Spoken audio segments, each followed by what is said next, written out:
నమస్కారం. Big debate ప్రత్యేక చర్చ కార్యక్రమానికి స్వాగతం. వార్షిక బడ్జెట్ 2024ని భారత ప్రభుత్వం ఈరోజు పార్లమెంట్లో ప్రవేశపెట్టింది.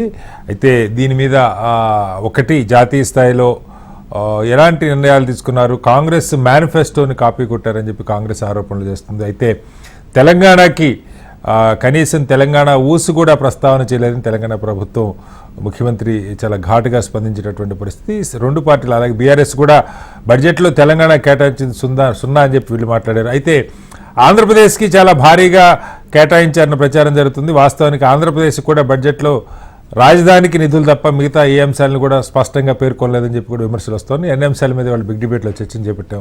చర్చలో మనతో పాటు పేరాల చంద్రశేఖర్ గారు భారతీయ జనతా పార్టీ సీనియర్ నాయకులు మనతో లైవ్లో ఉన్నారు. అలాగే మరి కాసేపట్లో డాక్టర్ అద్దంకి దయాకర్ గారు కాంగ్రెస్ పార్టీ సీనియర్ నాయకులు, అలాగే లక్ష్మీనారాయణ గారు ప్రముఖ రాజకీయ సామాజిక విశ్లేషకులు, దేవిప్రసాద్ గారు బీఆర్ఎస్ పార్టీ సీనియర్ నాయకులు కూడా మనతో జాయిన్ అవుతారు.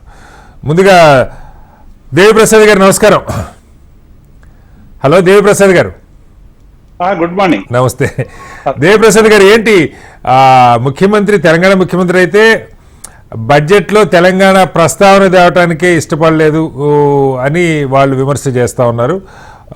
అదేవిధంగా కేటీఆర్ గారు కూడా బడ్జెట్లో తెలంగాణ కేటాయించింది గుండు సున్నా, ముఖ్యమంత్రి 10 సార్లు తిరిగినా మంత్రులు 18 సార్లు తిరిగినా సాధించింది ఏమీ లేదని చెప్పి ఏపీలో 16 సీట్లున్న తెలుగుదేశం చక్రం తిప్పుతుంది, ఇక్కడ 2 కలిపి 16 ఉండి ఏమీ సాధించలేదని ఆయన విమర్శిస్తూ ఉన్నారు. ఎలా అర్థం చేసుకోవాలి? వాస్తవం కదా ఆయన అన్న దాంట్లో, కేటీఆర్ గారు అన్న దాంట్లో ఏ ఒక్కటి కూడా తప్పలేదు. నిజంగానే 16 సీట్లు ఉన్నటువంటి తెలుగుదేశం పార్టీ ఇవాళ కేంద్రంలో ఉన్నటువంటి బీజేపీ మీద ఒక ప్రబలమైనటువంటి ఫోర్స్ గా ఉంది కాబట్టి సహజంగానే ఇవాళ అంటే ఆంధ్రప్రదేశ్ కి ఇవ్వడాన్ని ఎవరు వ్యతిరేకించరు, బీహార్ కి వ్యతిరేకించరు. ఏ రాష్ట్రాలకు ఇవ్వడం ఆ రాష్ట్ర ప్రజలకు సంబంధించినటువంటి అంశమైనప్పటికీ కూడా అసలు తెలంగాణకు సంబంధించి బడ్జెట్ లో ఏ ఒక్క సరైనటువంటి ప్రత్యేకమైనటువంటి కేటాయింపులు లేవనేటువంటి భావన తెలంగాణ ప్రజల్లో కూడుగట్టుకున్నారు. కేటీఆర్ గారు అది ఎందుకు అన్నారంటే, గతంలో మీరు బీజేపీతో సరైనటువంటి రీతిలో మోడీని కలవకపోవడం వల్ల, మంత్రుడు కలవకపోవడం వల్ల మీకు ఫండ్స్ రాలేదు, మేము కలుస్తున్నాం, ఫండ్స్ వస్తాయని అన్నారు, మాకు ఆశాభావం ఉంది అని చెప్పి అనేక సందర్భాల్లో రేవంత్ రెడ్డి గారు ప్రకటించారు కాబట్టి మేము చెప్పినాం బీజేపీ సంబంధించినటువంటి విధానం ఇట్లా ఉంది, కలిసినా ఉపయోగం లేదు, కలవకపోయినా ఉపయోగం లేదు అంట. కలిసినా కలవకపోయినా పెద్దగా కనపడటం లేదు. తర్వాత రేవంత్ రెడ్డి గారు ఒక మాట అన్నారు, మొత్తంగా కూడా ఒక గత తెలంగాణ ఏర్పడినప్పటి నుంచి ఇంత వరస్ట్ గా కేటాయింపులు ఎప్పుడు కూడా తెలంగాణకు లేవనేటువంటి విషయాన్ని కూడా వారు ప్రస్తావించినట్టు నేను చూసిన. అంటే దీని అర్థం ఏమై చెప్పండి, తెలంగాణ ఊసే లేకుండా పోయింది. ఇలా బయ్యార ముక్కు లేదు, లేకుంటే కాజీపేట కోచ్ ఫ్యాక్టరీకి సంబంధించిన ఊసు లేదు, తర్వాత విభజన అంశాలు, కేంద్ర సంస్థలకు సంబంధించినటువంటి ఊసు లేదు, రైతులకు సంబంధించి ఏమైనా ప్రత్యేకంగా ఇక్కడ, ఎందుకంటే తెలంగాణ కావచ్చు మిగతా అనేక రాష్ట్రాలు మనకున్నాయి, ఇవి ఏవి కూడా అందులో ప్రస్తావన లేకపోవడం అనేటువంటిది ఒకటి. రెండవది, రేవంత్ రెడ్డి గారు పదే అడిగిన కొత్త స్కీములు ఏవైతే మెట్రో ఉందో, త్రిబుల్-ఆర్ ఉందో, మూసి సంబంధించినటువంటి అంశాలు లేవు, అవి పట్టించుకోలేదు. పాత విభజన అంశాలు రాలేదు, మేమెన్ని లేఖలు రాష్ట్రం రాలేదు, వాళ్ళెన్ని లేఖలు రాష్ట్రం రాలేదు, చివరికి తెలంగాణ ఊసే లేకుండా అసలు తెలంగాణను పట్టించుకోనటువంటి కేంద్ర బడ్జెట్ గా ఇది మిగిలిపోయింది అనేటువంటి మాట వాస్తవం. అట్లా అంటే మా బీజేపీ నాయకులు ఏమంటారంటే, డీటెయిల్ బడ్జెట్ లో రోడ్లకు 10 రూపాయలు ఉంటాయి, ఉమెన్ చైల్డ్ వెల్ఫేర్కో 2 రూపాయలు ఉంటాయి, ఇంకో దానికి 3 రూపాయలు ఉంటాయని వాళ్ళు చెప్పే ప్రయత్నం చేయొచ్చు. కానీ ప్రత్యేకమైనటువంటిది ఇలా ఆంధ్రప్రదేశ్ కి ఇవ్వడం, వాళ్ళకు క్యాపిటల్ లేదు, ఇవ్వాల్సినటువంటి అవసరం ఉంది. మొత్తం కూడా ఈ 10 ఏళ్లే కదా బీజేపీ కూడా ఉన్నది. ఈ 10 ఏళ్ళు ఆంధ్రకి ఏం చేసిందో మనకు అందరికీ తెలిసినటువంటి అంశమే. స్పెషల్ స్టేటస్ పోయింది, ఇవి కూడా 15,000 కోట్లు కూడా ఫెసిలిటేట్ అని అంటా ఉన్నారు.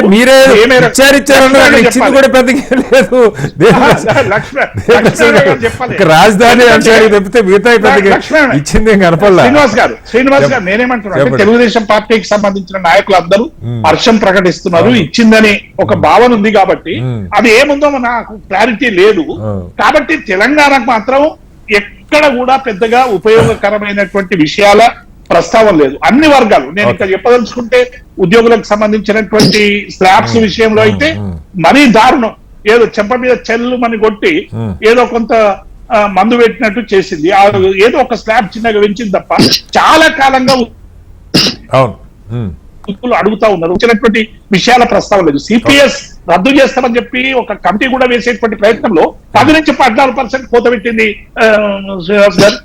ఏం చెప్పమంటారు? కేంద్ర ప్రభుత్వ ఉద్యోగులంట నెల ముదింపు చేస్తారట, నెల వాళ్ళని పరిశీలించండి, ఉంచొచ్చా అని నిర్ణయిస్తారట. ఇటువంటి నిర్ణయాలన్నీ తీసుకోవడం వల్ల డెఫినెట్ గా ఈ బడ్జెట్ లో ఏమి దక్కిందనేటువంటి ఒక భావన అయితే సర్వత్రా నెలకొన్నది. తెలంగాణకు మాత్రం గుణుస్తున్న మా ఇద్దరు బండి సంజయ్ గారు తోడైతే కిషన్ రెడ్డి గారు అటు దాపిరెద్దు ఇటు అంటారు కదా, 2 ఎడ్లు నడిస్తే బాగా పొలం వ్యవసాయం అవుతుందని. ఇవాళ 2 ఎడ్లు కట్టినా కూడా వ్యవసాయం సంక్షోభంలోకి పోయేటువంటి పరిస్థితి వచ్చింది. మా ఇద్దరు మంత్రులు మేము వాళ్ళకి 8 సీట్లు గౌరవంగా తెలంగాణ ఇచ్చిస్తే మాకు రిటర్న్ గిఫ్ట్ 0. శ్రీనివాస్ గారు రైట్, ఒకసారి కేంద్రం ఆలోచించాలి. రైట్, దయాకర్ గారు, దేవిప్రసాద్ గారు ఏం చెబుతున్నారంటే ఏదో సామెత ఉంటుంది, ఎగిరెగిరి దంచిన అదే కూలి, ఎగరకుండా దంచిన అదే కూలి అని చెప్పి. వాళ్ళు మీరు కలిసినా ఏం లేదు, వాళ్ళు కలవపోయినా ఏం లేదు, పెద్దగా అయితే ఏమి రాలేదని అయితే చాలా స్పష్టంగా చెప్తున్నారు. ముఖ్యమంత్రి స్పందన అదే ఉంది, కేటీఆర్ గారి స్పందన అదే ఉంది. అయితే ఇక్కడ ఎందుకని అంటే ముఖ్యమంత్రి గారు చాలా గతానికి భిన్నంగా ఆయన కలవాలి, ఆ కేంద్ర రాష్ట్ర సంబంధాలు అన్నారు, పెద్దన్న అన్నారు. ఇవాళ పెద్దనలాగా మాకు అనిపించలేదని ముఖ్యమంత్రి గారు రియాక్ట్ అయ్యే పరిస్థితి వచ్చింది. ఎందుకని ప్రత్యేకంగా అంటే ఈ విభజనలో భాగంగా ఈ తెలంగాణ కూడా ఉంది, దాని గురించి ఎందుకు ఒక ఫోకస్ పెట్టలేదు, ఏ హామీలు కూడా నెరవేర్చలేదని విమర్శ ఏం చెప్తారు?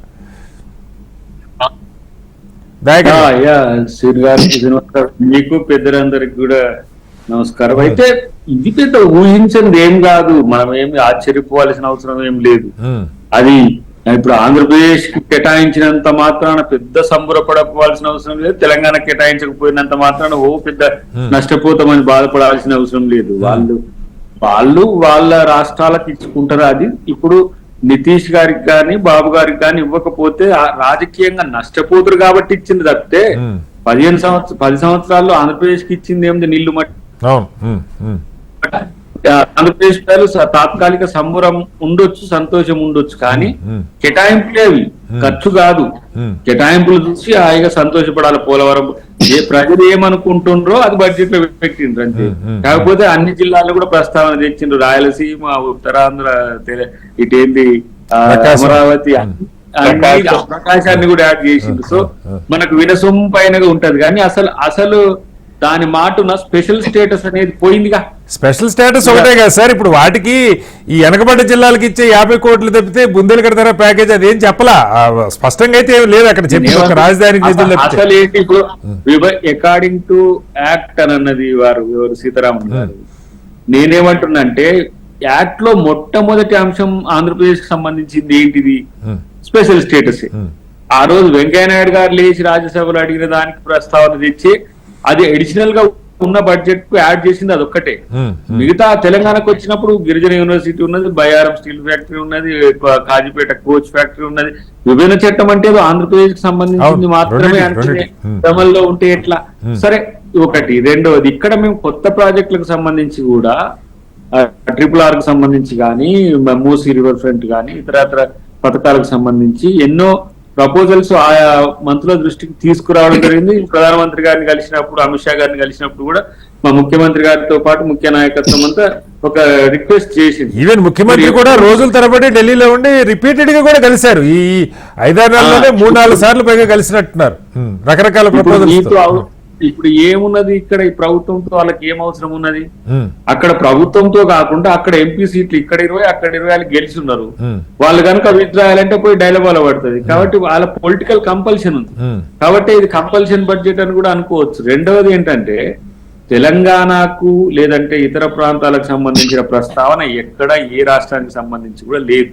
ఉంటే అక్కడక్కడ ఏదో ఒకటి ఉండొచ్చు, కానీ ఇక్కడ దీని వెనుక రాజకీయ ఉద్దేశం మనకు కనబడుతూనే ఉన్నది.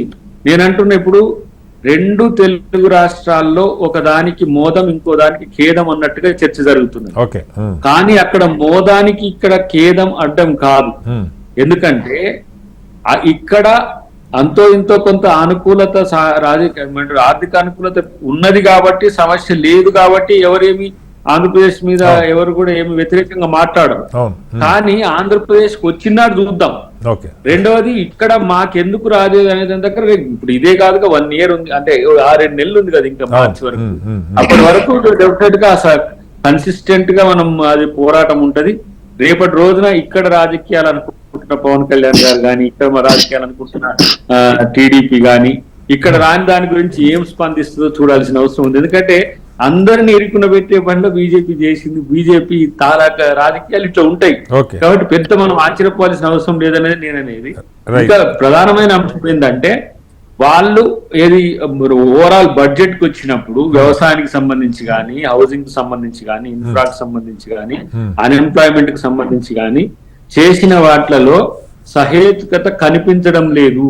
అది మనం ఆలోచించాల్సిన అవసరం ఉంది. ఇప్పుడు మనం తెలుగు రాష్ట్రాల్లో ఆంధ్రాకి వచ్చింది, తెలంగాణకు రాదు, పక్కింటి మొత్తం నేషనల్ పర్స్పెక్టివ్ కూడా డిస్కస్ చేద్దాం సార్. ఫస్ట్ రౌండ్ తెలుగు రాష్ట్రాలు తీసుకున్నా, పొద్దునంతా అదే డిస్కస్ చేసాం. అందుకని మళ్ళీ వస్తాను మీ దగ్గరికి దయాకర్ గారు. లక్ష్మణ్ గారు, ఇక్కడ చర్చ ఇప్పుడు మీరు దేవిప్రసాద్ గారు మాట్లాడినా, దయాకర్ గారు మాట్లాడినా ఏపీకి ఏదో చాలా భారీ మేలు చేశారన్న ఒక ప్రచారం నేషనల్ మీడియాలో కూడా, big bonanza for AP and Bihar అని చెప్పి ప్రచారం జరుగుతూ ఉంది.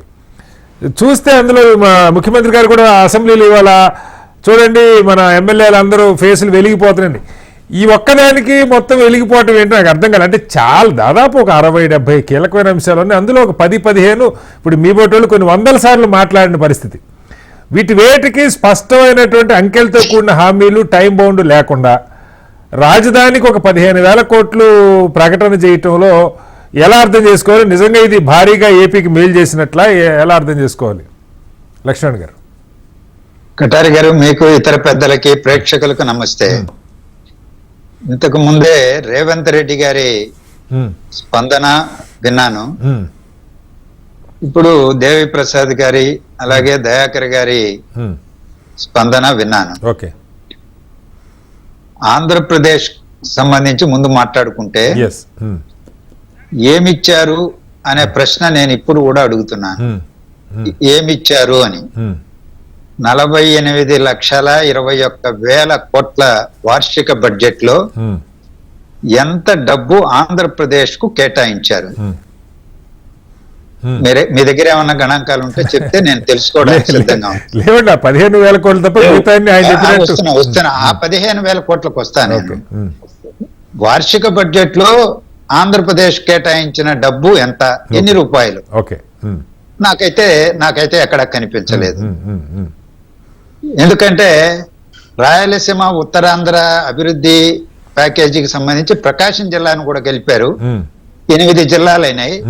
₹1 కేటాయింపు ఉన్నదని చెప్పలేదు. మీరు ఇంతకు ముందు 50 కోట్లు అన్నారు. ఆ 50 కోట్లు గతంలో చంద్రబాబు ఉన్నప్పుడు 4 ఏళ్ళు ఇచ్చి మళ్ళీ ఆపేసింది. ఇప్పుడు ఇవ్వలే. ఈ బడ్జెట్ లో ₹1 కూడా చూపెట్టలేదు కేటాయిస్తున్నాడు. అలాగే పోలవరం జాతీయ ప్రాజెక్టు ఎగువ భద్ర జాతీయ ప్రాజెక్ట్ గా ప్రకటించి నీటి కేటాయింపులు లేకపోయినా దానికి 5,300 కోట్ల రూపాయలు కర్ణాటక ఎన్నికలకు ముందు మోడీ ప్రభుత్వం కేటాయించింది వార్షిక బడ్జెట్ లో. ఇది నిర్మాణంలో ఉన్న ప్రాజెక్టు, పోలవరం జాతీయ ప్రాజెక్టు, విభజన చట్టంలో ప్రస్తావన ఉన్నటువంటి ప్రాజెక్టు. మేము దాన్ని త్వరితగతిన నిర్మిస్తాము అనే మాట చెప్పారు కానీ ₹1 కేటాయించారా? ఈ బడ్జెట్ గురించి మాట్లాడుతున్నాను. అలాగే రామాయపట్నం ఓడరేవు రైల్వే జోను దేనికి సంబంధించి ₹1 కేటాయించారు? ఓడరేవు రైల్వే జోన్ ప్రస్తావన లేదు. అలాగే ఈరోజు అమరావతి 15,000 ఘనంగా చెప్పేశారు. 15,000 ఆ 3 లైన్లే. ఆ 3 లైన్లో 2 మాటలు ఉన్నాయి. వివిధ అభివృద్ధి సంస్థల నుంచి కేటాయింపు చేసి ఏర్పాటు చేస్తామని. అంటే దాని అర్థం ఏంటి? అప్పు ఇప్పిస్తారా? ఆ అప్పు ఎవడు కట్టాలి? కేంద్ర ప్రభుత్వం కడుతుందా? ఎందుకంటే పోలవరానికి నాబార్డు నుంచే అప్పు తీసుకుంటామని చెప్పారు, తీసుకున్నారు. కానీ కేంద్ర ప్రభుత్వం చెల్లిస్తామని చెప్పారు. క్లియర్ అది. కానీ అమరావతి నిర్మాణానికి 15,000 ఏర్పాటు చేస్తామన్నారు వివిధ సంస్థల నుంచి. అది అప్పు కావచ్చు. ఆ అప్పు ఎవడు చెల్లిస్తాడు Yes. అనేది క్లారిటీ రావాలి. అవును. ప్రపంచ బ్యాంక్ నుంచి తెచ్చుకోవచ్చు, ఏషియా డెవలప్మెంట్ బ్యాంక్ నుంచి ఇప్పించవచ్చు, లేకపోతే నాబార్డ్ లాగా ఇంకేదైనా సంస్థల నుంచి ఇప్పించవచ్చు. ఓకే. ఇస్తే ఎవడు కట్టాలి అనేటువంటిది తేలితే ఓకే. కేంద్ర ప్రభుత్వమే కడుతుంది అని బాధ్యత తీసుకుంటే Okay. Yes Okay. సంతోషమే. 15,000 కోట్లు అమరావతి నిర్మాణానికి ఇచ్చింది అని చెప్పొచ్చు. ఇప్పుడు నేను చెప్పడానికి సిద్ధంగా లేను కేంద్ర Yes. ప్రభుత్వం ఇచ్చింది అని. అవును. ఒకటి అప్పు ఇప్పుడు చాలా ఇబ్బందుల్లో ఉన్నారు. అవును. ఏది ఆంధ్రప్రదేశ్ ప్రభుత్వం 10 లక్షలకు పైచిలకు అప్పుల ఊబిలో ఉంది. ఎక్కడ అప్పు పుడుతుందో లేదో అని ఓకే. ఆందోళనగా ఉన్నారు. ఓకే. ఎలా నిర్మించుకోవాలి అమరావతి అని. ఓకే. ఏదో రూపంలో ఒక డబ్బులు వస్తే చాలని చెప్పి వెలిగిపోతున్నాయి కొంతమంది అని దివాకర్ గారు లేకపోతే దయాకర్ గారు లేకపోతే సీఎం గారు అన్నారు అసెంబ్లీలో. సార్ సీఎం గారు అసెంబ్లీలో అన్నారు ఇవాళ ఈ బడ్జెట్ వస్తున్నప్పుడు ఏపీ అసెంబ్లీ జరుగుతుంది. అసెంబ్లీలో చంద్రబాబు నాయుడు గారితో నేను విన్నాను. అవును. ధన్యవాదాలు చెప్పారు. అవును. వాట్ ఫార్ అంటాను నేను. అదే రైట్. నేను వాళ్ళనిందే కోట్ చేస్తున్నా. ఆయన చాలా సంతోషంగా ధన్యవాదాలు తెలియజేశారు. ఓకే. ఓకే. అంటే నేను అనుకుంటున్నది ఏంటంటే ఇలా మాట్లాడి పోనీ మాటన్నా చెప్పారు, ఆ మాటను అడ్డం పెట్టుకొని ఏదో ఒకటి తెచ్చుకుందామని ప్రయత్నం చేసుకోవడానికి అవకాశం. విభజన చట్టంలో ఉన్నది కడప ఉక్కు ఫ్యాక్టరీ అంటే సంతోషపడ్డాం. తెచ్చుకోవడానికి అడగడానికి అవకాశం ఉందని బడ్జెట్ ప్రసంగంలో నిర్మలా సీతారామన్ గారు చెప్పారు కాబట్టి అడగచ్చు. అడిగి ఏమన్నా వస్తుందేమో రాబట్టుకునే ప్రయత్నం చేయొచ్చు. కనీసం అడగటానికన్నా స్కోప్ ఉందని అనుకోవటం అంతే అనే దాంతో సంతృప్తి పడి సంతోషపడుతున్నారేమో. లక్ష్మణ్ గారు, మళ్ళీ చంద్రశేఖర్ గారు మీరు విన్నారు. సరే, తెలంగాణకి సంబంధించిన వెర్షను, అలాగే ఏపీకి ఏదో భారీగా ఇచ్చారని ప్రచారం జరుగుతుంది. అక్కడ పరిస్థితి ఏంటన్నది కూడా లక్ష్మణ్ గారు చెప్పారు. ఓవరాల్గా ముందు మనం తెలుగు రాష్ట్రాలకు సంబంధించి మాట్లాడుకుందాం. తర్వాత సెకండ్ రౌండ్లో అసలు ఓవరాల్గా మిగతా అంశాలు, నిరుద్యోగం, అధిక ధరలు, లేకపోతే వీటిని ఎలా అడ్రస్ చేయబోతున్నారని మాట్లాడదాం. ఏంటి మీ భారతీయ జనతా పార్టీ నాయకులుగా, దానికంటే ముందు తెలంగాణ బిడ్డలుగా ఏం చెప్తారు? ఇప్పుడే లక్ష్మీనారాయణ గారు, ఆ తర్వాత దేవిప్రసాద్ గారు, అందరికీ నమస్కారాలు. ఇప్పుడే లక్ష్మీనారాయణ గారు మాట్లాడుతూ ఎవరికి ఏమీ లేదు, ఇదంతా ఒక పెద్ద మాయమాదిగా కనపడుతుంది అన్నారు.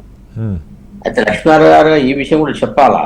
48 లక్షల కోట్లు మరి ఎక్కడ పోతాయి, ఇది కూడా స్పష్టం చేయాలి. ఎందుకంటే మొమాటం లేకుండా చాలా స్పష్టంగా 48 లక్షల కోట్లు, 48.21 lakhs కోర్సు మేము ఒక సంవత్సరంలో, ఇది వార్షిక బడ్జెట్, ఇది 5 సంవత్సరాల బడ్జెట్, బడ్జెట్ లో ఇంత ఖర్చు పెడతామని చెప్పి ఆమె ఓపెన్ గానే చెప్పారు.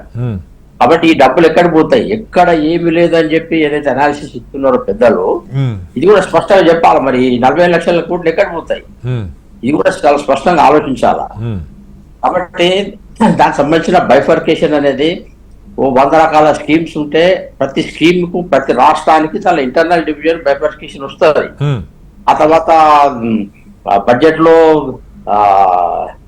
డివాల్యుయేషన్ లో మొత్తం అమౌంట్ ఏ స్టేట్ కి ఎంత పోతుంది అనేది కూడా మనకు తెలియదు కాదు. అది రాజ్యాంగం ప్రకారం, చట్ట ప్రకారం ఏ రాష్ట్రానికి ఎంత డివిజన్ అవుతుంది అనేది అదందరికీ మనందరికి తెలిసిందే.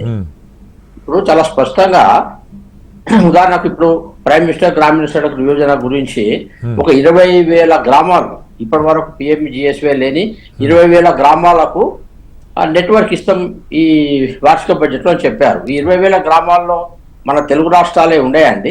అంటే చంద్రశేఖర్ గారు, ఓవరాల్ గా నేషనల్ స్కీమ్స్ మనం సెకండ్ రౌండ్ లో మాట్లాడదాం. నేను అడుగుతుంది ఇప్పుడు బీహార్ గురించి 1-10 సార్లు రకరకాల స్కీమ్స్, పవర్ ప్లాంట్ గురించి చెప్పారు. యూనియన్ బడ్జెట్ సార్, కరెక్ట్ కాదంట్లా, ఖచ్చితంగా ఇది యూనియన్ బడ్జెట్. ఇది రాష్ట్ర బడ్జెట్ మీద చర్చ చేసినప్పుడు మీరు ఇట్లా చర్చ చేయండి. జిల్లాల వారికి యూనియన్ బడ్జెట్ లో బీహార్ గురించి ఒక పెద్ద లిస్టు చదివారు, ఏపీ గురించి ఒక ఇంత చదివారు, అస్సాం గురించి చదివారు, ఎందుకు తెలంగాణ గురించి లేదన్న ప్రశ్న. సార్ ఇక్కడ మీకు తెలియదు కాదు, పూర్వాంచల్ సంబంధించినటువంటి పూర్వోదయ డెవలప్మెంట్ ఇనిషియేటివ్ అని ఒక పదం అన్నారు వారు. ఆంధ్రప్రదేశ్, ఒరిస్సా, వెస్ట్ బెంగాల్, జమ్మూ కాశ్మీర్, బీహారు ఇప్పటికి కూడా నిజంగానే చాలా వెనుకబడి ఉన్నాయి అవి. నేను చాలా సార్లు ఏరియాస్ కు వెళ్ళిన ఎక్స్పీరియన్స్ నాకు ఉంది. కాబట్టి మన దేశం సంబంధించిన బడ్జెట్ ఆలోచించినప్పుడు ఒక ప్రధానమంత్రిగా వెనుకబడిన ప్రాంతాలను చొరవ తీసుకొని ఇనిషియేట్ చేయడం అనేది ఉండదా? ఇప్పుడు వెస్ట్ బెంగాల్ అనేది ఆడేమైనా బీజేపీ ప్రభుత్వం ఉందా అండి? జార్ఖండ్ ఏమైనా బీజేపీ ప్రభుత్వం ఉందా అండి? అట్లా కాదు కదా. కాబట్టి ఇవి కూడా మనం ఆలోచించాలా. మొత్తం దేశం మొత్తాన్ని డెవలప్ చేసినప్పుడు ఆటోమేటిక్ గా మన పార్టీకి దానికి డైరెక్ట్ ఇండైరెక్ట్ గా ఎంప్లాయ్మెంట్ వస్తుంది. ఇప్పుడు ఎడ్యుకేషన్ మీద స్కిల్స్ మీద 1,48,000 కోట్లు ఖర్చు పెడుతున్నారు అని చెప్పారు. అదంతా తీసుకెళ్ళి ఎక్కడ పెడతారండి? మన దేశంలోనే కదా. దాంట్లో ఆంధ్రప్రదేశ్ తెలంగాణ పార్ట్ కాదా అండి? అగ్రికల్చర్ మీద అఫిలియేటెడ్ మూవ్మెంట్స్ మీద మొత్తం 1,52,000 కోట్లు ఖర్చు పెడతామని చెప్పారు. దాంట్లో మన తెలుగు రాష్ట్రాలు పార్ట్ కాదా? అయితే బైఫర్కేషన్ అయ్యి విడివిడిగా ఎక్కడ కింది దానికి ఎట్లా వస్తుంది అనేది చెప్పి మనం మిగతా వివరాలు మనం అంటే ఫైనాన్స్ మినిస్టర్ గారు ప్రత్యేకంగా ఏపీ రీఆర్గనైజేషన్ యాక్ట్ ప్రకారం అని చెప్పి ప్రస్తావించి ఆంధ్రప్రదేశ్ సంబంధించి విభజిత ఆంధ్రప్రదేశ్ కి ఒక స్పష్టత ఇచ్చారు. మిగతా వాటిలో గందరగోళమే ఉంది. తెలంగాణ గురించి ప్రస్తావించాలి. మనకు తెలియదు కాదు. ఒక కొత్త రాష్ట్రం అయిన తర్వాత విజయవాడ క్యాపిటల్ కింద డెవలప్ కావాల్సింది 10 years అయిపోయింది. ఒక క్యాపిటల్ అనేది లేకుండా ఉండడం అమర్యాదకరం ఉంది. అది ఎవరైనా వస్తారు, ఏ పార్టీకి సంబంధం లేకుండా ఎవరికైనా కరెక్ట్. అందుకోసం దాని ఇనిషియేటివ్ గా చొరవగా 15,000 కోట్లు అని అన్నారు. ఇప్పుడు 15,000 కోట్లు కూడా అప్ప లేకపోతే గ్రాంట్ అన్నది అర్థం కావట్లేదు. లక్ష్మణ్ గారు నిర్మలా సీతారామన్ గారు చెప్పారండి అక్కడ, ఇది అప్పిస్తున్నాము మళ్ళీ మీరు కట్టాలని చెప్పి నిర్మలా సీతారామన్ గారు చెప్పారండి. ఎందుకు అట్లా మనం తొందరపడి కన్క్లూజన్స్ ఇస్తున్నాం? ఒకసారి ఆ వివరంగా మనం తీసుకుందాం. రేపేళ్ళ కల్లా మిగతా విషయాలు వస్తాయి. దాన్ని ఒకసారి మనం అది గుర్తుపెట్టుకోవాల్సిన అవసరం ఉంది. ఇప్పుడు హైదరాబాద్ నుంచి బెంగళూరు ఎకనామిక్ కారిడార్ కోసం ప్రత్యేకమైన దృష్టి పెడతామన్నారు. ఆ తెలంగాణ లేదా అండి? హైదరాబాద్ బెంగళూరు మధ్యన ఎంత ప్రాంతంలో మనకు మహబూబ్ నగర్ కానీ లేకుంటే రంగారెడ్డి జిల్లా సంబంధించిన కొన్ని ఏరియాస్ కానీ ఇవన్నీ డెవలప్మెంట్ లో పార్ట్ కావా? ఇప్పుడు 63,000 ట్రైబల్ గ్రామాలను ప్రత్యేకమైనటువంటి దృష్టి పెట్టి డెవలప్ చేస్తామన్నారు. ఇప్పటికి కూడా ట్రైబల్ విలేజ్ చాలా ఘోరమైన పరిస్థితి ఉంది. అదే పరిస్థితి అదే ట్రైబల్ విలేజ్ మన తెలుగు రాష్ట్రాల్లో లేవా అండి? కాబట్టి ఒకసారి ఎడ్యుకేషన్ కోసము కానీ ఇవన్నీ ఏదైతే చెప్పారో ప్రతి దాంట్లో ప్రతి రాష్ట్రం నుంచి తప్పకుండా ఇవన్నీ ఫోకస్ వస్తాయి. ఇప్పుడు ప్రతి ఇంటి మీద 300 యూనిట్స్ పెట్టి సూర్యఘర్ యోజన అన్నాం. దాంట్లో మన తెలంగాణ ఆంధ్రప్రదేశ్ సంబంధించిన చెప్పేదంతా కరెక్టే. దేశం అంతా ప్రకటించిన వాటిలో ఏపీకి తెలంగాణకి రాకుండా పోతే ఎవరు అనట్లేదు సార్. ఇక్కడ గయాలో వారణాసి టైప్ టెంపుల్ కి ఆడారు చేస్తా ఉన్నారు. ఎందుకు రాజన్న టెంపుల్ చెప్పలేదంటే ఏం సమాధానం చెప్పారు? రాష్ట్రం పేరు చెప్పారా? హర్యానా పేరు చెప్పారా? ఢిల్లీ పేరు చెప్పారా? ఎన్ని రాష్ట్రాల పేర్లు ఆమె చెప్పలేదు. మీరు అది అర్థం చేసుకోవాలంట. చెప్పలేదు అంటున్నారు. మాకు అర్థమైంది, మీ నోటితో చెప్తారేమని చూస్తున్నాం సార్. అంతే. చంద్రశేఖర్ గారు, అన్ని రాష్ట్రాలు సమానమైన భాగస్వామ్యం ఉంటుంది. కేంద్రంలో ఏ స్కీమ్ ప్రవేశపెట్టినా ఏది పెట్టినా ఇది పార్ట్ ఆఫ్ ఆల్ స్టేట్స్ వస్తుంది. కాబట్టి గారు ఒక్క మాట నేను శేఖర్ గారిని అడుగుతాను. ఒక్క మాట అడుగుతాను. చెప్పండి సార్. నిర్మలా సీతారామన్ గారు అమరావతి రాజధాని గురించి మాట్లాడుతూ we will facilitate special financial support through multilateral development agencies in the current financial year rupees 15,000 crore will be arranged అంటే దాని అర్థం ఏంటి? మల్టీలేటరల్ ఫైనాన్షియల్ ఇన్స్టిట్యూషన్ నుంచి డబ్బు ఏర్పాటు చేయబడుతుంది. సౌలభ్యం కల్పిస్తాం, సహాయం చేస్తాం, డబ్బులు కేటాయిస్తామని చెప్పారా ఇక్కడ? అంటే 48 లక్షల కోట్లు మోడీ గారి జోబిలోకో నిర్మలా సీతారామన్ గారి చేతిలోకి పోవు, ఖర్చే పెడతారు. కానీ ఈ కేటాయింపు ఆ బడ్జెట్ లో భాగమా? కాదు కదా. ₹1 అయినా బడ్జెట్ లో కేటాయించారా?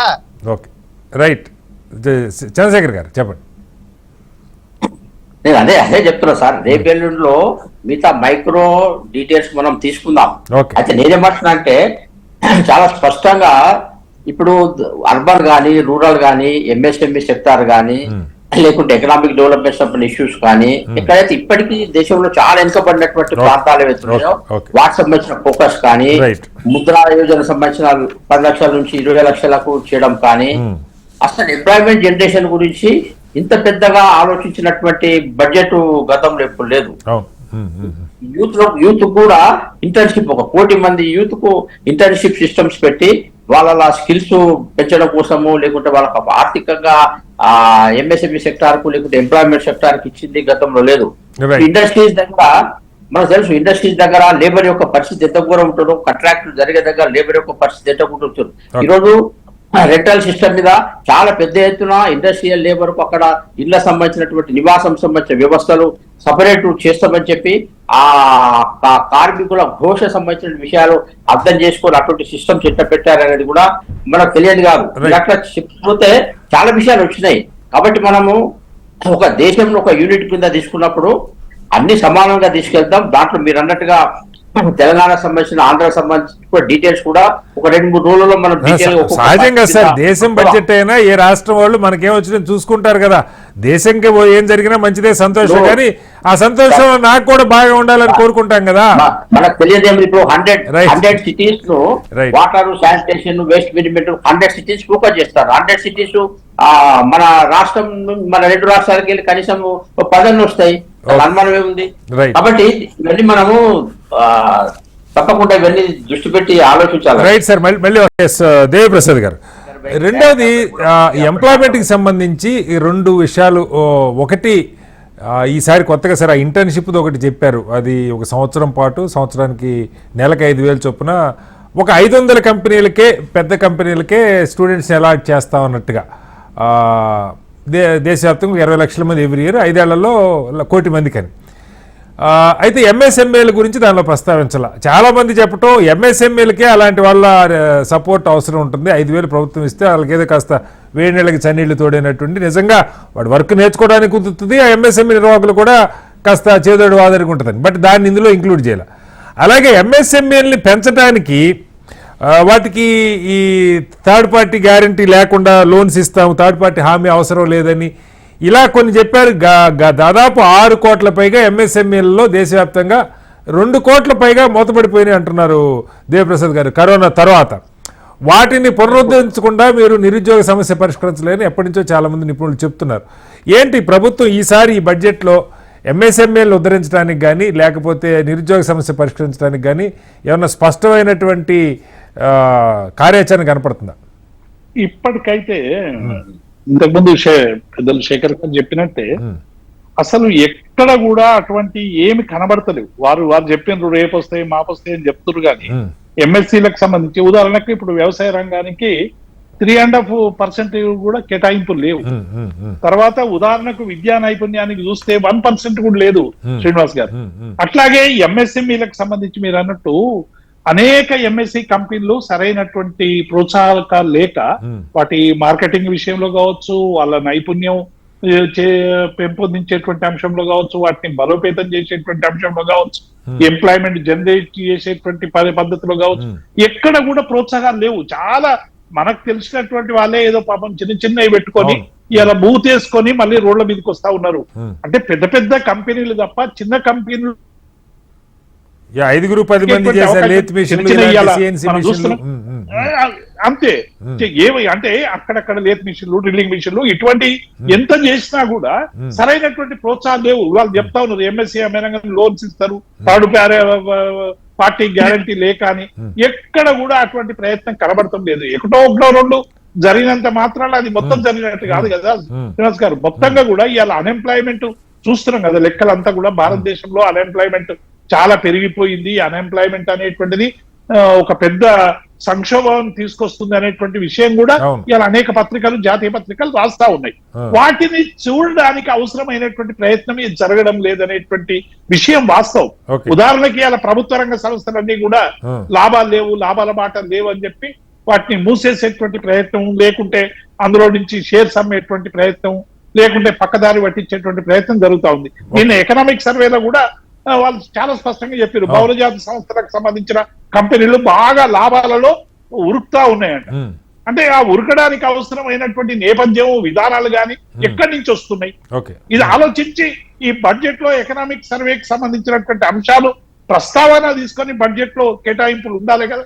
అటువంటి కేటాయింపులు ఎక్కడ ఇందులో అయితే చాలా స్పష్టంగా అయితే కేటాయింపులు పెద్దగా కనబడతాయి. నామాత్రంగా ఎట్లాగూ బడ్జెట్ 43 లక్షల కోట్లు ఎటు పోతుందో చెప్పాలని ఇంతకుముందు ఎవరు అడిగినట్టు అవి ఎట్లాగూ ఆ రాష్ట్రానికి కోటి ఈ రాష్ట్రానికి కోటి డిఫెన్స్ 6 లక్షల కోట్లు పోతుంది, అప్పులు జీతాలు ఈ సగం రకరకాలు 100 కోట్లు దానికి 100 కోట్లు వీరికి, గ్రామీణాభివృద్ధికి 3 లక్షల కోట్లు అంటారు. గ్రామాభివృద్ధి 3 లక్షల కోట్లు అంటే ఎన్ని గ్రామాలు ఉన్నాయి, ఎన్ని లక్షల గ్రామాలు ఉన్నాయి, ఎక్కడ పెడతారు, నిర్దిష్టమైన ప్రతిపాదన ఏంది, ఉన్నాయే వస్తలేవు ఫైనాన్స్ నిధులు కానీ ఇటువంటివి కానీ.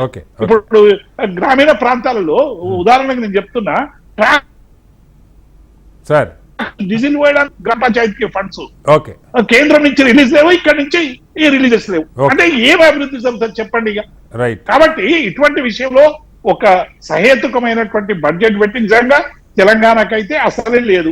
కనీసం మిగతా అన్నంత ప్రయోజనకారిగా ప్రగతిశీలంగా ఉన్నాయి అని అనుకుంటే అందులో పెద్ద ఏం కనబడతలేవు. కాబట్టి ఈ బడ్జెట్ అంతా కూడా ఇదేదో నామమాత్రం బడ్జెట్, రెగ్యులర్ బడ్జెటే తప్ప పెద్దగా ప్రయోజనాలు లేవనేటువంటి భావన అయితే కనబడ్డది. ఏదో కొద్దిపాటి కొన్ని ఆ రేటు పెంచడం, ఈ రేటు తగ్గించడం, అది పెంచడం అనేటువంటి అంశాలు ప్రాతిపదికగా ఉంది తప్ప పెద్ద ప్రయోజనకారిగా మాత్రం అయితే లేనట్టు కనబడతా ఉంది. దయాకర్ గారు, మీ కాంగ్రెస్ నాయకులు క్లెయిమ్ చేసుకోవటం అయితే కేంద్ర ఆర్థిక మంత్రి మా మేనిఫెస్టో చదివారు పార్లమెంట్లో అని చెప్తా ఉన్నారు. సెక్షన్తో సహా కోట్ చేసి మీ మేనిఫెస్టోలో ఈ ఎంప్లాయీ లింక్డ్ ఇన్సెంటివ్ అని ఏదైతే పెట్టారో, ఎంప్లాయ్మెంట్ లింక్డ్ ఇన్సెంటివ్ అని, సరే ఎవరి మేనిఫెస్టోలో ఉన్న దేశానికి మంచి జరిగింది కాపీ కొడితే మంచిది అనుకోవచ్చు కదా, మీరు దానిలో విమర్శకి ఏముంది. అయితే అది నిజంగా ఉపయోగపడుతుంది. ఇప్పుడు వాళ్ళు ఇచ్చింది ఏంటంటే పేరోల్లో కనుక ఇంక్లూడ్ చేసుకుంటే 1 నెల జీతం, అది కూడా 3 వాయిదాలుగా ఇస్తామన్నది ఒకటి. బహుశా నాకు అర్థమైన మేరకు 1 సంవత్సరం పాటు ఈపీఎఫ్లో ఒక 3,000 కేంద్రం కంట్రిబ్యూట్ చేస్తాను. ఈ 2 కనపడతా ఉన్నాయి. నిజంగా ఇది కంపెనీలు కొత్త ఉద్యోగులను తీసుకొని రెగ్యులర్ బేస్ మీద చేయడానికి ఉపయోగపడుతుందా? మీరు డిజైన్ చేసింది కూడా అదేనా? ఇప్పుడు దాన్ని పోలిన మాదిరిగా మోడల్ గా ఉంటే దాన్ని బడ్జెట్ లో తీసుకోవడం అనే దాన్ని హర్షించాల్సింది. ఎందుకంటే దాంట్లో మా స్టడీ కూడా ఉన్నది. అఫ్ కోర్స్ దాన్ని అగ్రీ చేసినట్టు అవ్వచ్చు కాదు. టోటల్ ఎంప్లాయ్మెంట్ స్ట్రక్చర్ ఏంటి, వాళ్ళకు ఎకనామిక్ సర్వేలో మనకు 2030 వరకు 76,50,000 ఉద్యోగాలు కల్పించాలని ఒక సూచన చేసి, ప్రతి సంవత్సరం వ్యవసాయ రంగంలో 75 లక్షల ఉద్యోగాలు కావాలని. నేనేమంటున్నంటే వ్యవసాయం సరే 60% of the Indian economy depend upon agriculture ఒకటి. రెండవది నేనేమంటున్నంటే బడ్జెట్ ను మనం ఓవరాల్ గా చూసినప్పుడు ఒకటేమో స్టేట్స్ అయింది, రెండేమో రంగాల వారిగా వచ్చినప్పుడు సంతుష్టీకరణ జరిగింది. అందరిని సంతృప్తి పరచడానికి చేసిన ప్రయత్నమే. ఆ కంపల్షన్ బడ్జెట్ ఈ సందర్భంలో వాళ్ళు ఇట్లా పెట్టకపోతే కూడా కష్టమయ్యే పరిస్థితుల్లో పెట్టిందనేది ఒకటైతే, మీరు ఇన్ఫ్లేషన్ అనే దాని మీద ఈ దేశంలో ఎక్కడ చర్చ జరగదు. ఏ డిబేట్ లో కూడా మీరు చూడండి, మీరు ఇంగ్లీష్ హిందీ రాత్రి మీద అయిపోయినా కూడా చూడండి, ఇన్ఫ్లేషన్ పర్సెంటేజ్ 4% కి తెచ్చిర్రు. దాన్ని వృద్ధి రేటును 6.5 నుంచి 7 మధ్యన ఉంటదని అంటున్నారు. ఇన్ఫ్లేషన్ తగ్గితే, ద్రవ్యోల్బణం తగ్గితే వస్తువుల రేట్లు తగ్గుతాయి. దేనికి తగ్గుతున్నది? పెట్రోల్ డీజిల్ నుంచి మొదలు పెడితే ఏ వస్తువులకు తగ్గుతున్నది? ఒక బంగారం వజ్రాల ధర తగ్గుతున్నట్టుగా ఎంత మేర తగ్గుదల తెలియదు, కానీ మీకు మిగతా అంశాల్లో ధరల తగ్గుదల ఎందుకు ఉండలేదు?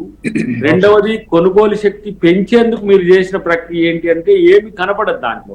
మీకు ఇప్పుడు ఎంప్లాయ్మెంట్ జనరేషన్ చేస్తాము, మేము అగ్రికల్చర్ కు మేము 30% పెట్టాలనుకుంటున్నాము, పరిశోధన రంగంలో ప్రైవేట్ ప్రోత్సహించి మంచి ఏంది మంచి వంగడాలను తీసుకొచ్చి చేయాలని దాంట్లో చాలా ఉన్నాయి. మీరు అగ్రికల్చర్ చూస్తే అగ్రికల్చర్ కు స్వామినాథన్ మించిన రికమెండేషన్ బడ్జెట్ ఇచ్చింది. కానీ నేను అంటున్నది సగటు వ్యక్తి యొక్క రూపాయి విలువ పెంచేటట్టు ఏమున్నది? డిజిటలైజేషన్ చేసిండ్రు, ఫైన్ వేస్తున్నారు, మీన్స్ దానికి అంత పర్సెంటేజ్ తీసుకుంటున్నారు, జిఎస్టీ వేస్తున్నారు, తీసుకుంటున్నారు, డైరెక్ట్ ట్యాక్సెస్ లో చూడండి మీరు తీసుకుంటున్నారు, ఇండైరెక్ట్ ట్యాక్సెస్ లో చూడండి తీసుకుంటున్నారు, దేంట్లో తీసుకోవడమే ఉన్నది. మీరు చూడండి, ఒక మామూలు మధ్యతరగతి కుటుంబంలో ఒక వ్యక్తి ఒక ప్లాటో ఒక విల్లానో, ఏదో విల్లా కాదు ఒక ప్లాట్ అపార్ట్మెంట్ ఏదైనా కొనుక్కున్నాడు అనుకోండి, ఇప్పుడు అన్నిటి కూడా మళ్ళీ పాతదానికి మనం 12.5% ఇవ్వాలి. సో వీటిని అన్నిటి పీనలైజేషన్ ఉన్నది. దీనికి సంబంధించి మనం ఈ గంటలో మనం చర్చించలేకపోవచ్చు కాక, అంతిమంగా భాజపా బడ్జెట్ ను నేను చూస్తున్న దృష్టికోణం నుంచి చూస్తే, కొంత కామర్స్ మీదనో ఎకనామిక్స్ కొంత అవగాహన ఉంటే, మీరు ఇచ్చేది ఎంత తీసుకునేది ఎంత అంటే రాష్ట్రాలతో సహా ఇప్పుడు మేము ప్రతి సంవత్సరం దాదాపు 9.5 లక్షల కోట్ల రూపాయలు 10 లక్షల కోట్ల రూపాయలు ఇస్తాం. దాంట్లో గ్రాంట్ ఇన్ ఎయిడ్ కింద అన్ని రాష్ట్రాలకు ఇచ్చేది. సగటుగా ఏ రాష్ట్రానికైనా కేంద్రం అంటే అది పంచే ఒక పంపక కేంద్రంగానే మిగిలిపోయింది. కానీ ప్రత్యేకాలు వచ్చినప్పుడు ఆంధ్ర తెలంగాణ ప్రత్యేక మాకేం జరిగింది మీకేం పోలికి వచ్చినప్పుడు అది వచ్చింది. కానీ వాట్ ఈజ్ న్యూ బడ్జెట్ లో ఏమిటి అని అంటే అందరినీ సంతృప్తి పరచడానికి ఒక ప్రయత్నం చేసినట్టుగా కనపడుతుంది తప్పితే అది ప్రజల నుంచి సేకరించిన నిధులే. అభివృద్ధి ద్వారా వచ్చిన ఫలితాలు ఇతరాత్ర వచ్చిన ఫలితాలు కావు. ఎఫ్డిఐలను కూడా అగ్రికల్చర్ లో పెట్టా. ఇప్పుడు కొత్త చట్టాలు ఉన్నాయి, 3 చట్టాలు. దాన్ని ఇండైరెక్ట్ గా రేపు కార్పొరేట్ ఫార్మింగ్ లేకపోతే కోఆపరేట్ నుంచి కార్పొరేట్ ఫార్మింగ్ ఇతరాత్ర ప్రయత్నాలు చేయరనే నమ్మకం కూడా లేదు కదా. ఇది బాగలేదు, దీంట్లో ఎఫ్డిఐలను మనం ఇన్వెస్ట్ చేద్దాం, ఇవి కొన్ని కంపెనీస్ కి మనం అవుట్ సోర్సింగ్ ఇద్దామని ఇట్లా కూడా రావచ్చు. ఇప్పుడు మనం వాళ్ళు ఎందుకు చెప్తారు అది? కానీ నేను భయం లాగి నేను చూసిన తర్వాత గురువుల వేరు ఇప్పుడే ప్రతిపక్షాలంగా మేము ఎప్పుడైనా ఏమంటాం, సార్ ఏమున్నది దీంతో ప్రయోజనం ఏముందని అంటాం. కానీ సామాన్యుడి దృష్టికోణం నుంచి మీరు చర్చించండి. సామాన్యునికి వచ్చింది ఏంటి అంటే ధరల తగ్గుదల లేదు, దాని బడ్జెట్ తోని నాకు కొత్త మేలు జరుగుతుందని భరోసా. ప్లాస్టిక్ కూడా 30% పెంచింది సార్. ప్లాస్టిక్ మీద కూడా ప్లాస్టిక్ నిషేధించాలని ఎప్పటి నుంచో నాన్ బయోడిగ్రేడబుల్ ప్లాస్టిక్ మీద పెంచారు. నేనేమంటున్నా, దిగువ మధ్య తరగతి దేన్ని వాడతారు? ఇంకో ఇతరాత్ర ఎందుకు ఆడతా? వాడు చిన్న కుటుంబాలంతా కూడా తక్కువ ఆదాయ వర్గాలు చేస్తాయి. కానీ నేనేమంటున్నా, ఇంకా ఇప్పటికైనా ఆ పెరుగు మీద దాని మీద మన రోటీ మీద ఇట్లాంటి మీద జిఎస్టీలు, వ్యవసాయ పరికరాల మీద ఎందుకు జిఎస్టీ మీద తగ్గించరు? 42 లక్షల కోట్ల రూపాయలు చాలా ఉన్నాయి సార్ అంశాలు. ఈ పామ్ ఆయిల్ ఇంపోర్ట్స్ మీద కూడా పన్ను తగ్గించారన్నారు. దానివల్ల మన పామ్ ఆయిల్ మనమే ఇచ్చినాం కదా. ఒకసారి మళ్ళీ వస్తాను సార్ మీ దగ్గరికి. లక్ష్మణ్ గారు, ఇక్కడ ఒక ఈ మీరు గతంలో కార్మిక సంఘాలు వాటిలో కూడా మీకు అనుభవం ఉంది లక్ష్మణ్ గారు. ఈ ఎంఎస్ఎంఈలకు సంబంధించి చాలా కాలంగా చర్చ జరుగుతుంది. ప్రధానంగా అన్ఎంప్లాయ్మెంట్కి అవి నష్టపోవటం, కుదేలైపోవటమే కారణం అని. ఇప్పుడు తేలిగ్గా రుణాలు అందే వెసులుబాటు చేస్తూ ఉంటున్నారు, వాళ్ళకి కాస్త ఫ్లెక్సిబిలిటీ కల్పిస్తూ ఉంటున్నారు. నిజంగా అది అమలు అవుతుంది. అలాగే వాళ్ళకి మార్కెట్ సౌకర్యాలు పెంచుతూ ఉంటున్నారు. నిజంగా ఎంఎస్ఎంఈల మీద కొంచెం దృష్టి పెట్టినట్టు మీకు ఏమైనా అనిపించిందా లక్ష్మణ్ గారు? కటారి గారు, చాలా సందర్భాలలో మనం ఈ సూక్ష్మ చిన్న మధ్యతర పరిశ్రమల రంగం కుదేలైపోయింది. వ్యవసాయ రంగం తర్వాత అత్యధికంగా ఉపాధి కల్పించేటువంటి రంగం అని మనం మాట్లాడుకుంటూనే ఉన్నాం. కరోనాతో దెబ్బతినింది, లేకపోతే రుణ సౌకర్యాలు లేక దెబ్బతినింది, పెనాల్టీలు, రకరకాల ప్రభుత్వ విధానాల వల్ల కుదేలైపోయింది అని చెప్పి అనేకం మూతబడిపోయినాయి. బహుళ జాతి సంస్థలు గాని కార్పొరేట్ సంస్థలు గాని వేలు లక్షల కోట్లు పెట్టుబడి పెట్టినా ఉపాధి కల్పన తక్కువ. ఉపాధి కల్పించేటువంటి రంగం ఈ రంగమే, వ్యవసాయ రంగం, అలాగే చిన్న సూక్ష్మ మధ్య తరగతి పరిశ్రమల రంగం.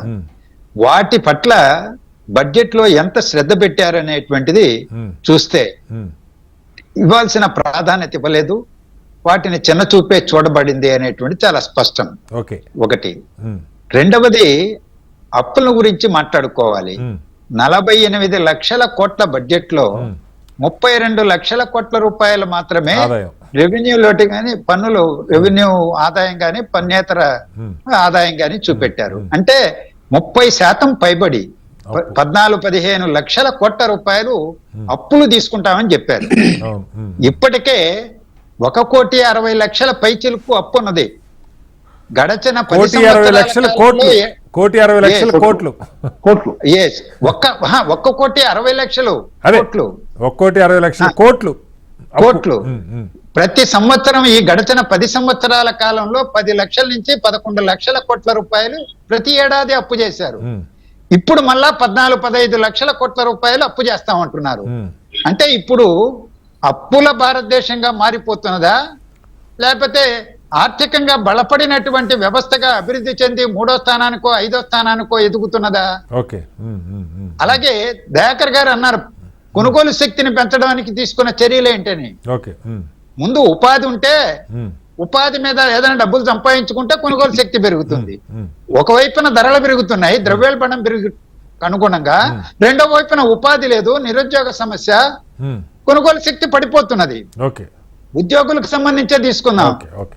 మధ్యతరగతి వాళ్ళకి ఆదాయ పన్ను స్లాబ్ ని ఏం పెంచారు, ఏం చేశారు, ఏం మార్పులు తీసుకొచ్చారు? ఓకే. 50,000 ఉన్న దాన్ని 75,000కి స్టాండర్డ్ డిడక్షన్ ఒక్కటి, ఆ 25,000 పెంచినట్టుగా చూపెట్టారు.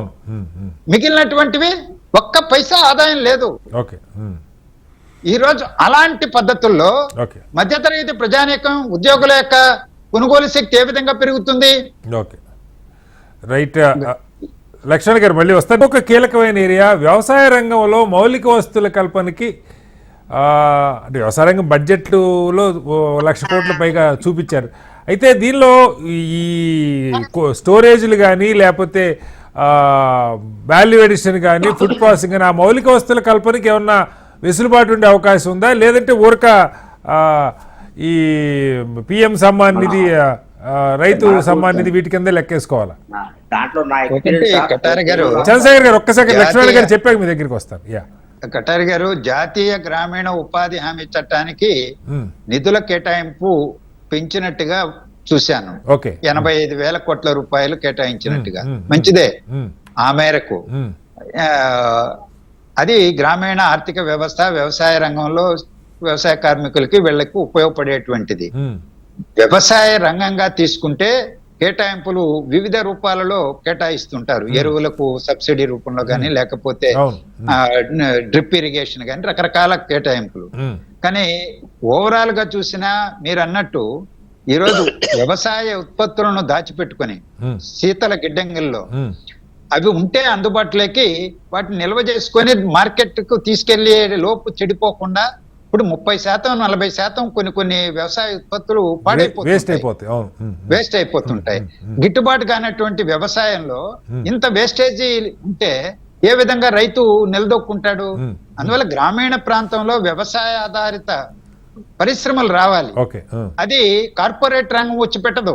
స్థానిక పెట్టుబడిదారులు, పెద్ద రైతులు, కాస్త డబ్బున్న వాళ్ళు, లేకపోతే బ్యాంకుల రుణ సహాయం తీసుకొని పెట్టే వాళ్ళే చిన్న చిన్న పరిశ్రమలు ఉంటాయి. ఆ రంగాన్నే చిన్న చూపు చూసినప్పుడు, ప్రోత్సహించినప్పుడు వాళ్ళకి రాయితీలు ఇవ్వాలి, మౌలిక సదుపాయాలు కల్పించాలి. రోడ్లు, లేకపోతే విద్యుత్ సౌకర్యము, నీటి సౌకర్యము, ఇవన్నీ కూడా. సో వాటిపైన కేటాయింపులు పెద్దగా కనిపించలే. మౌలిక సదుపాయాలు అంటేనే రహదారులు, జాతీయ రహదారులే గుర్తొస్తున్నాయి. దానికేమో విపరీతంగా డబ్బులు కేటాయిస్తున్నారు జాతీయ రహదారులకి, అందులో అనుమానం లేదు. కానీ గ్రామీణ ఆర్థిక వ్యవస్థ మీద దృష్టి ఏ మేరకు ఉన్నది? ఎంత కేటాయింపులు చేస్తున్నారు?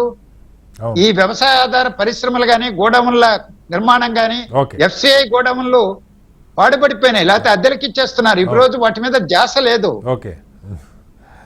ఈ సమస్యలు అడ్రస్ చేశారా బడ్జెట్ లో అంటే లేదనే అనిపిస్తుంది. Right sir. ఒకసారి చంద్రశేఖర్ గారు, ఓవరాల్ గా వ్యవసాయ రంగం కానీ, ఈ చిన్న సూక్ష్మ మధ్యతర పరిశ్రమలకు సంబంధించి కానీ ఏం చెప్తారు? నరేంద్ర మోడీ గారు మాటి మాటికి వికసిత భారత్ అనే ఒక పదాన్ని బాగా ఉపయోగిస్తారండి. అవును, చాలా స్పష్టంగా మోడీ గారు కానీ బీజేపీ దృష్టిలో వికసిత భారత్ అంటే అది వ్యవసాయ భారత్, వికసిత భారత్ అంటే అది ఎంఎస్ఎంఈ సెక్టార్.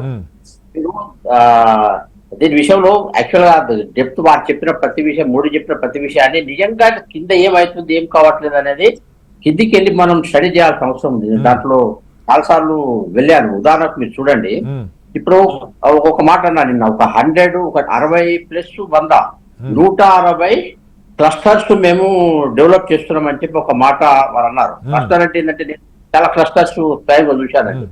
ఉదాహరణకు నేను నారాయణపేటలో దాదాపు 3 కోట్లు ఇచ్చాం మేము. ఏది కుండల తయారీ విషయంలో వందలాది అక్కడ ఫ్యామిలీస్, అక్కడ ఎప్పుడైనా నారాయణపేట వెళ్ళినప్పుడు మీరు చూడండి, నేను తమిళనాడు వెళ్ళాను, అక్కడ కలుగిత కార్మికులు ఉంటారు, కళ్ళు ఎక్కువ తాగరు. అక్కడ మేము దాదాపు 7 కోట్లు ఇచ్చి దాదాపు 5,000 ఫ్యామిలీస్ కలుగిత కార్మికులు అక్కడ తాటి బెల్లము, తర్వాత తాటి బెల్లం తయారు చేసిన చాక్లెట్, తాటి షుగరు, ఇవన్నీ నేను స్వయంగా వెళ్ళి చూశాను. నేను శ్రీకాళహస్తి వెళ్ళాను, అక్కడ దాదాపు ఒక 3 కోట్లు ఇచ్చాం మనం. ఈ కలంకారీ, చెక్క బొమ్మల తయారీ, ఇవన్నీ కూడా నేను చూశాను. అయితే నేను ఎందుకు ఈ విషయం చెప్తున్నా అంటే, క్లస్టర్ అనేది కనీసం ఒక 300 మందికి ఎంప్లాయ్మెంట్ ఇచ్చే దాని ఒక క్లస్టర్ అని, దాంట్లో 90% గ్రాంట్ అండి.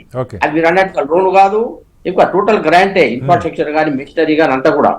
అట్లా 160 క్లస్టర్స్ ను బ్రాంజు, సిరామిక్ ఇవన్నిటిని ఇనిషియేట్ చేస్తున్నామని చెప్పి ఆ నిర్మలా సీతారామన్ గారు అన్నారు. సార్ 100 స్పెషల్ పెంచామని. ఇంకోటి ఏంటంటే ట్రెడిషనల్ ఆర్టిజాన్ క్లస్టర్స్ ఏవైతే వారు పదం ఉపయోగించారో ఇవన్నీ కూడా నేను స్వయంగా చాలా ప్లేసెస్ లో వెళ్ళి చూశాను. ఇప్పుడు నేను చెప్పాను మీకు పిఎంఈజీపీ లోన్స్ అని. అసలు కేంద్ర ప్రభుత్వం ఇచ్చిన సబ్సిడీని ఉపయోగించుకున్న పరిస్థితిలో తెలుగు రాష్ట్రాలు లేవు. ఎందుకంటే నేను 3 నెలలకు ఒకసారి బ్యాంకర్స్ మేము కూర్చున్నప్పుడు PMEGP loans private banks, government banks, rural banks, cooperative banks మీరు ఇవ్వండి అంటే తీసుకునే ఇచ్చే పరిస్థితి లేదు. అట్లా నేను చాలా సబ్సిడీ వెనక్కి వెళ్ళిపోతుంది. 30% సబ్సిడీ ఇవ్వకపోవడం వల్ల వెనక్కి వెళ్తుంటారా, లేకపోతే తీసుకునే వాళ్ళు లేరంటారా?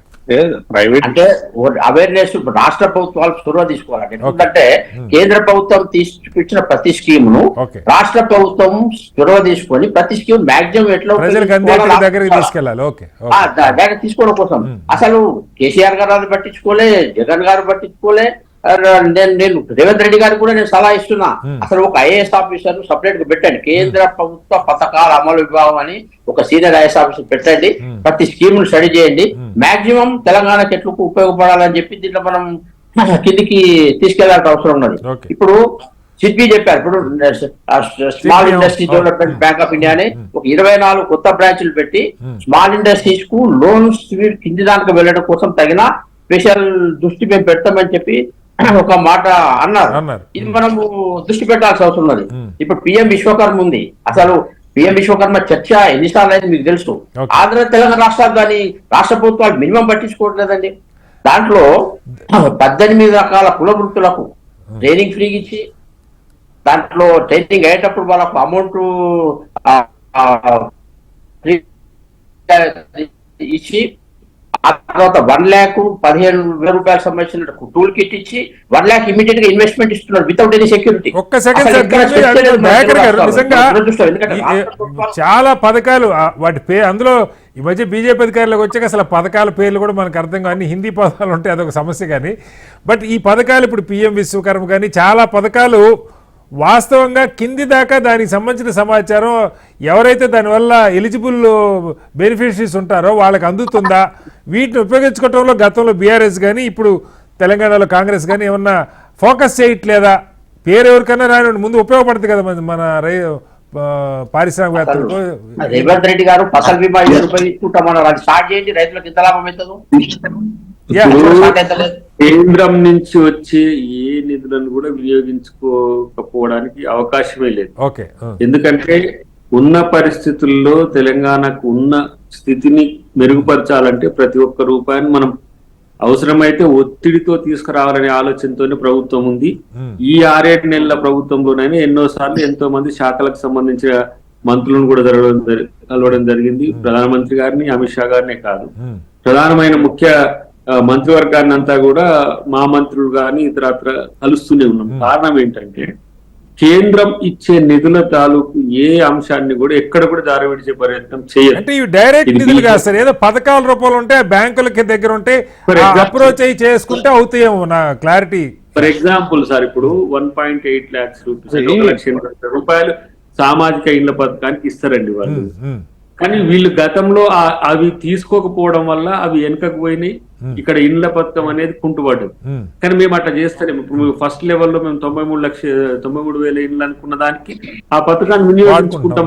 మేము దానికి 3 లక్షలు యాడ్ చేసి ఇవ్వాలి, 3,20,000 రూపాయలు యాడ్ చేసి ఇవ్వాలి. ఇట్లనే ఫసల్ బీమా యోజన కానీ ఇతరత్ర చిన్నవి కూడా 12 రూపాయలు కడితే కూడా బాలికలకు మేలు జరిగేది ఇంకా కొన్ని ఉన్నాయి. వాటి మీద సమగ్రంగా సెంట్రల్ స్టేట్ రిలేషన్స్ లో ఎలాంటి పద్ధతులు అనుసరించాలనే విషయంలో మేము దాని మీద ఒక ఇంటర్నల్ కమిటీ ఉన్నది. ముఖ్యమంత్రి గారు పర్సూ చేసుకుంటూ దాన్ని ఢిల్లీ లెవెల్లో కూడా కోఆర్డినేట్ చేసుకుంటాం. అది అంశమే కాదు, బై అండ్ లార్జ్ స్టేట్ గా ఒక ఆర్థికంగా పరిపుష్టి ఉన్న స్టేట్ గా పరిగణించబడ్డ తెలంగాణ కాస్త అప్పులతో కొంత కుదేలైన పరిస్థితి ఉన్నప్పుడు ఆర్థికంగా ఆదుకునే పరిస్థితి కేంద్ర ప్రభుత్వం చెయ్యదు అనే దాని మీద ఒక అంచనా పెరుగుతున్నది. అంతే పోరాడతారు. రాహుల్ గాంధీ గారు కూడా తెలంగాణ గురించి కానీ అటు ఆంధ్రప్రదేశ్ గురించి కానీ కొట్లాడతారు. ఎందుకంటే నేను మొదట చెప్పినట్టుగానే రైట్. స్పెషల్ స్టేటస్ ఎప్పటికైనా మేము వచ్చినాకనే ఇవ్వగలం అనేది మాత్రం మళ్ళీ ఒకసారి ప్రూవ్ అయింది. Okay. సో వాళ్ళు ఇప్పటికి ఇవ్వలేరు అనేది క్లియర్ అయింది. యా చంద్రశేఖర్ గారు మీరు నేను దాని గురించి క్లారిటీ కోసం దయాకర్ గారిని అడిగాను, మీరు చెప్పండి, కంటిన్యూ చేయండి చంద్రశేఖర్ గారు. హలో చంద్రశేఖర్ గారు. ఇప్పుడు మన దగ్గర నేషనల్ ఫిషరీస్ డెవలప్మెంట్ బోర్డు ఉందండి. ఓకే చెప్పండి మన దగ్గర national fisheries development board, national fisheries development board central head quarter మన పివి నరసింహరావు ఫ్లైఓవర్ పక్కకే ఉందండి. అసలు ఒకసారి ముఖ్యమంత్రి గారు లేకుంటే సందర్భంగా మంత్రులు సార్ పోవాలా, ఎందుకంటే అక్కడ 90% సబ్సిడీతో చాలా విషయాలు ఉన్నాయండి ఫిషరీ డెవలప్మెంట్ విషయంలో. నేను ఎనిమల్ హస్బెండరీ తర్వాత పౌల్ట్రీ డైరీ విషయంలో చూశాను. 50% సబ్సిడీతో గొర్రెల పెంపకం కానీ బర్రెల పెంపకం కానీ పౌల్ట్రీస్ కానీ 50% సబ్సిడీతో ఉన్నాయండి. అసలు చాలా మందికి ఈ విషయం తెలియదు. నాకు తెలిసిన చాలా మందికి ఆ ఎనిమల్ హస్బెండ్ తో మాట్లాడి ఒక 7 pages ఎవ్రీథింగ్ ఆన్లైన్ పంపించండి, మీకు ఇంత మంచి స్కీమ్స్ ఏవి లేవని చెప్పి నేను నాకు పర్సనల్ తెలిసిన వాళ్ళతో చాలాతో మాట్లాడి అది ఇనిషియేట్ చేశాను. అసలు నేనేమంటున్నానంటే అట్లా నేను చాలా విషయాలు లెక్కలేనని ఉన్నాయి. హనీ మిషన్ ఉంది, నేను చూసా ఒక డ్రైవరు 15,000 సంపాదించి ఒక డ్రైవరు 1,00,000 సంపాదిస్తుండు. ఇక్కడ కర్ణాటకలో సంబంధించి ఒక ట్రైబల్ ఏరియాలో కొడగి హని అని చెప్పుకుంటుంది. నేను ఆ డ్రైవర్ తో స్వయంగా మాట్లాడాను. అట్లా నేను కేరళలో వెళ్ళాను. కేరళలో 4,400 రైతులకు ఒక్కొక్కరికి 10 బాక్సులు చొప్పున 4,000 బాక్సులు సింగిల్ డే నేను ఇచ్చి వచ్చాను. మలబార్ హనీ అని చెప్పి గల్ఫ్ కంట్రీస్ లో మొత్తం కేరళ నుంచే మలబార్ హనీ వెళ్తుంది. అక్కడ రబ్బర్ ప్లాంటేషన్ మన దగ్గర హనీ మిషన్ ఎందుకు కాదు? చంద్రశేఖర్ గారు, నేను మొత్తంగా కేంద్ర బడ్జెట్ సంబంధించి రాష్ట్రాలు, తెలుగు రాష్ట్రాలు అయితే తెలంగాణ అయితే పూర్తిగా తెలంగాణ ప్రభుత్వం దాన్ని యాక్సెప్ట్ చేసే పరిస్థితి లేదు. ఏపీ రాజధానికి సంబంధించిన నిధుల విషయంలో సంతృప్తిని వ్యక్తం చేస్తున్నా, మిగతా పథకాలకు సంబంధించి విభజన చట్టం హామీలు ఏ మేరకు అమలైనది ఒకటైతే, నిరుద్యోగ సమస్యని అడ్రస్ చేస్తూ తీసుకొచ్చినటువంటి పథకాలు, అలాగే వ్యవసాయ రంగాన్ని బాగు చేయడం కోసం ఎంఎస్ఎంఈలకు సంబంధించి ప్రకటనలు చేసిన వాటికి ఏ రకంగా అమలు అవుతాయనే దానిలో ప్రశ్నలు ఎదురవుతున్నాయి. చర్చలో పాల్గొన్న దయాకర్ గారికి, అలాగే లక్ష్మణ్ గారికి, దేవిప్రసాద్ గారికి, చంద్రశేఖర్ గారికి ధన్యవాదాలు. ఇది వాటి బిగ్ డిబేట్. రేపు మరో మళ్ళీ కలుద్దాం. అందరికీ నమస్కారం.